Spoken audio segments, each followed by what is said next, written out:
Well, happy December 27th, Saturday.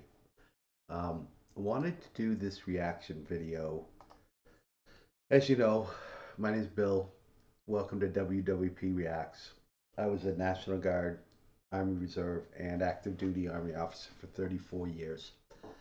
And I've lived through some of these things and wanted to share with you the coming home of the bodies of the Iowa National Guardsmen that were ambushed in Syria a couple weeks ago. I know this is a little after the fact, holidays and stuff got in the way before I could do this video, but I wanted to do it and discuss some of the experiences that I've had um, returning bodies from overseas and also being there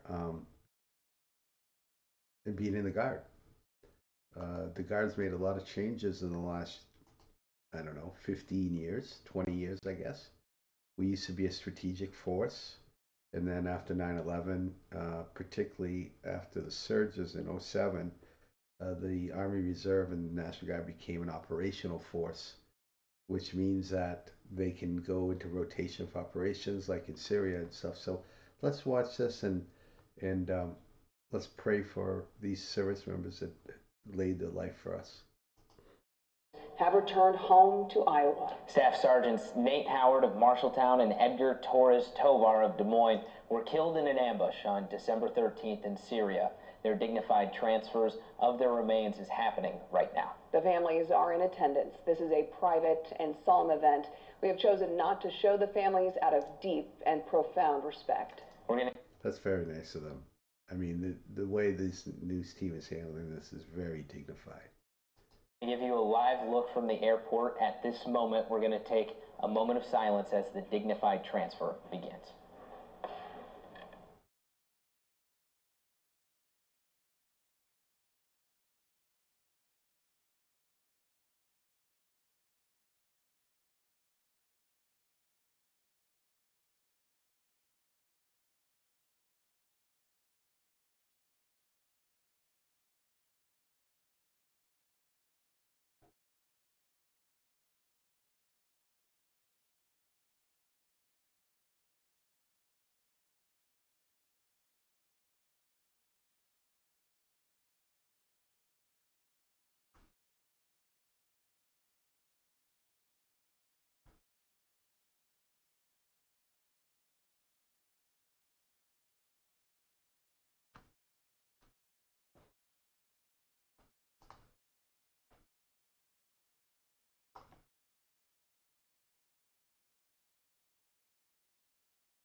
The hearses.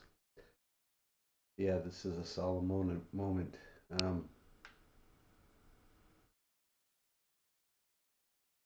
I can't say I was on the tarmac here in the States when bodies returned. I was on the tarmac at Bagram Air Force Base when we put soldiers um, with their dignified remains back to the States. I'm airplanes like this, and it was just as dignified and quiet um, when we loaded them onto these. This looks like a C-17, um, and then and I can remember the on Disney Avenue. We called it Disney Avenue in Bagram Air Force Base. When soldiers were killed in action, I said this is 2009, 2010. Um, their bodies would be brought back to Bagram. Let's say they're killed in another forward operating base, Jalalabad or someplace like that. Other than Kandahar, they did the same thing in Kandahar. But the bodies would be brought back, and let's say they're members of the 82nd Airborne or the 101st, or attachments like National Guard or whatever. They're all given the same kind of thing, and their soldiers would come back with the bodies, and they would do a procession down Disney Ave there, and Bagram Air Force Base, the main drag, if you will, on a forward operating base. It was a big base, 22,000 people were there at the time when I was there, just on that base. So it was like a little city. And every soldier, every airman, every Marine, every sailor, whether they were a SEAL, special operations, or a regular staff officer like me, would line on Disney and salute the procession as it went down Disney Avenue to the road that led to the tarmac at Bagram, the biggest Air Force base in Afghanistan at the time. And you'd have a thing like this. So let me fast forward a little bit because right now we're just waiting, and we'll move and see. Now they're going to bring up the this vehicle. Um,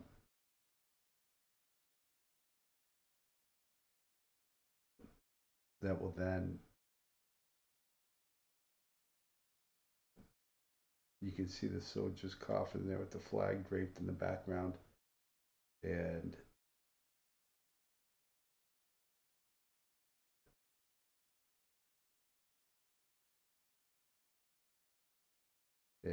they're lining it up right now to so that they can easily transfer the coffins. This is so sad, so solemn.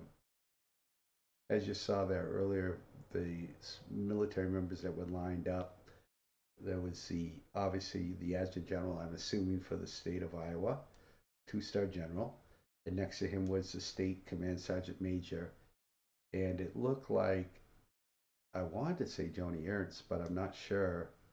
But other folks that politicians. And the families there somewhere, but they're not showing the families out of respect, and I think that's fantastic because this has to be so emotional on families. I cannot imagine. I have a son who's deployed. He's not in the guard; he's on active duty, but he's deployed 10 times to Iraq and Afghanistan in his 18-year career. He's got a couple more to go before he retires. And as you can see now, they're lifting the first casket of one of these two young men. And I say young men because they are young. Both specialists just doing their job.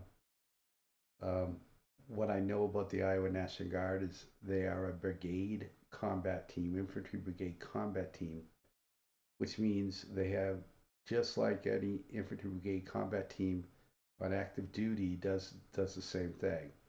Mixture of mechanized, probably some armor, and infantry.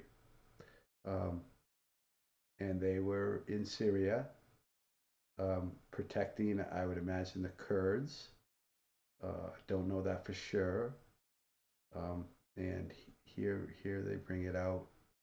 These are all airmen bringing it out because this is, detail that the airmen do. And then you can see the flag officer in the background saluting, as well as the other officer in the background.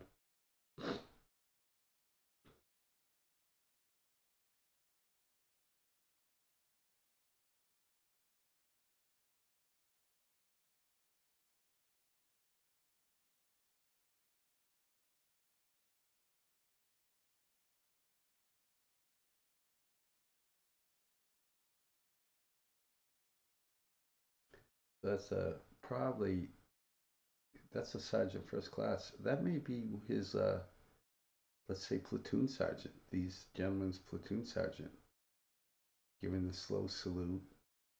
The airmen are down on one knee, and now it lowers so that then they can roll it off onto this gurney here. As you see, the metal fold-up gurney there, um, to then transfer the casket.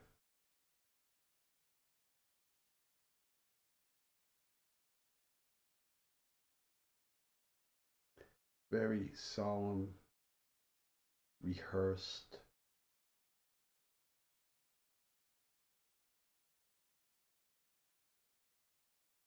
dignified ceremony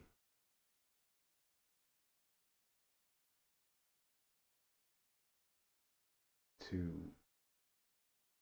transfer the remains of our fallen heroes.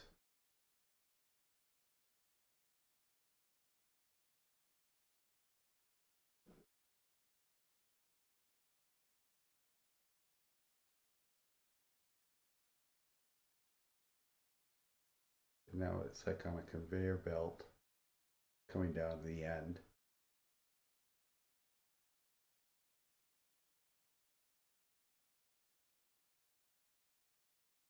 It'll come to a stop at the end.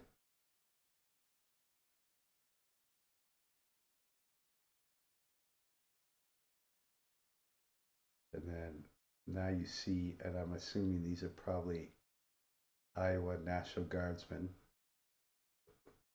E5 Sergeant, Sergeant First Class, company grade officer, might have been his commander, possibly, or another commander, the command sergeant major over there on the far right. Yeah, that's a major that is leading this procession of transferring the body to, like I said, this metal gurney that then they'll take it over to the hearse.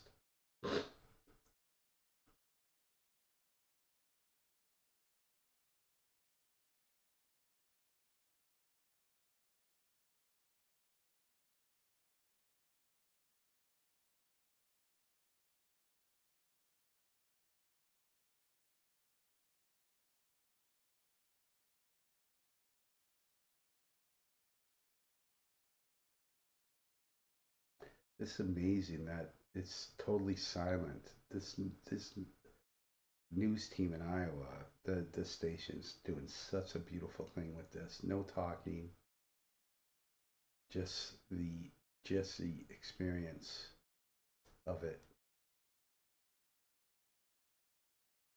that we all can capture.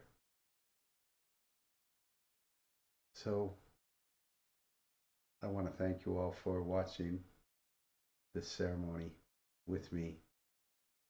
And God bless you, and God bless our troops. Think of them in this holiday season.